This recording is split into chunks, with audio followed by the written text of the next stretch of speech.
Então, essa é uma parte. Eu acho difícil a gente cravar uma coisa, porque são pessoas decidindo, né? Existia, né, um chairman da SEC. Hoje é o Gary Gensler, antes era o Jay Clayton. O Jay Clayton tinha uma posição mais favorável, o Gary Gensler tem uma menos favorável. Então, são decisões muito políticas, né? Acho que a primeira parte de tudo a gente tem que entender que são políticas. Então, depende muito, às vezes, do que um governo, uma visão, né, do governo ou do cara da SEC, o que ele está pensando. Eu acho que, mesmo que tenha algum problema, não vai ser o fim do Ethereum de qualquer maneira. Né? Não é, não, acabou o sonho. Né? Obviamente que teria um impacto, né, na hora, mas o impacto ele seria nas plataformas centralizadas, principalmente, corretoras e tal. Mas eu ainda acredito que no longo prazo se recupera. E mesmo essa questão de security commodity, ele pode mudar, tá? Uma commodity pode virar security, uma security pode virar commodity depois. Então, esse é um tema aí bem complicado. O que eu acho importante sempre é ter gestão de risco, tá, pessoal? Não vai falar assim, não, eu adoro esse mundo maravilhoso, então eu tô 100% do meu patrimônio está em ETH e do DeFi e tal. Eu acho que é importante, né, como não tem, né, é uma tecnologia nova, não tem clareza, eu acho muito importante fazer gestão de risco. A própria internet... Eu vi essa dica do Marcelo aí, então. A própria internet já passou por isso, né? Era proibido fazer comércio na internet. Né? Lá atrás, se vocês verem a internet, né, o comecinho lá da Web 1, né? Agora nós estamos na Web 3. No comecinho da Web 1 era proibido vender comércio nos Estados Unidos até o começo dos anos 90. Eles passaram uma lei e mudou, né, para permitindo o comércio na internet. Depois teve o problema, eu já vi uma vez o Mark Andreessen, da Andreessen Horowitz, que hoje é um venture capital aí que ajuda aí muitos projetos aí, né? Ele comentando isso e comentando também quando ele desenvolveu nos primeiros browsers, o Mosaic, que depois virou Netscape, Mozilla, como ele usava criptografia, que era no browser, a criptografia era vista como guerra. Então, ele entrava na mesma classificação de míssil naquela época, assim. Então, era uma coisa maluca.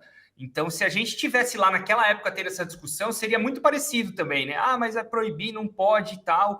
E, na época, eles chegaram até a mudar leis nesse sentido, né? O Caetano, né, falando bem resumidamente, o Caetano até comentou que tem iniciativas até de mudança no legislativo dos Estados Unidos, onde poderiam ser... tem propostas de lei que, se o Congresso americano passar, praticamente ele consegue passar por cima da SEC, né? Passar por cima no bom sentido, né? Não que seria uma coisa errada, mas é que o que eles usam para determinar se é uma security ou não, isso pode ser mudado. Por quê? O pessoal usa security num caso aí de SEC versus Howey dos anos 40. O cara plantava laranja.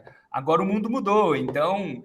né, eu ainda sou otimista, eu espero, né, que o pessoal desenvolva para não atrasar a tecnologia, que eu acho que, de qualquer maneira, é uma tecnologia inevitável. Vocês sabem que, apesar de não exercer, eu fiquei 5 anos sentado nos banquinhos de madeira do Largo São Francisco, na USP, lá no São Paulo. Então, deixa a pergunta do Felipe, muito boa, eu quero abordar, porque você, Marcelo, acabou trocando um monte de tema.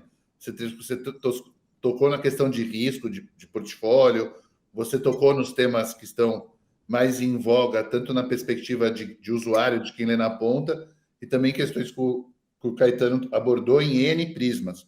Então, deixa eu quebrar nisso daqui.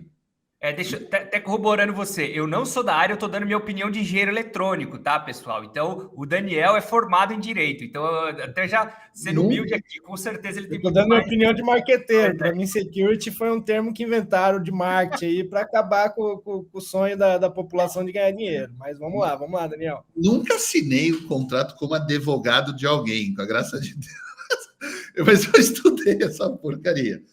Mas... primeiramente, ele faz duas questões que estão meio que interrelacionadas na mídia, mas que são coisas diferentes. O Ether é security? Não, o Ether não é security. Por quê? Porque o Ether é algo criado com uma função utilidade específica, que é pagar a utilização do computador do computador da rede Ethereum, né? O tal do EVM. Então, isso está claro, só isso já corta. 2, quando foi criado, qual foi o ethos de criação? Foi algo coletivo, com uma fundação na Suíça em cima, ou foi 2, 3 empreendedores que fizeram um joguinho e chamaram de ICO, tal? Não, foi um negócio sério. Já tem 8 anos, já tem tempo de vida, já tem uma base de usuários e de pessoas que compraram, e pessoas de boa fé que estão no ecossistema, que seriam extremamente penalizadas numa decisão de security, está proibido nos Estados Unidos. Não existe essa possibilidade. Aí vamos... O que está acontecendo? O que aconteceu, por exemplo, com a Kraken? Você quer pegar Ethereum das pessoas e você colocar para stake, e aí você pega a partia da renda para você, e parte fica para as pessoas que são as donas do Ethereum, mas que no momento não são donas, porque está com você, do Ether.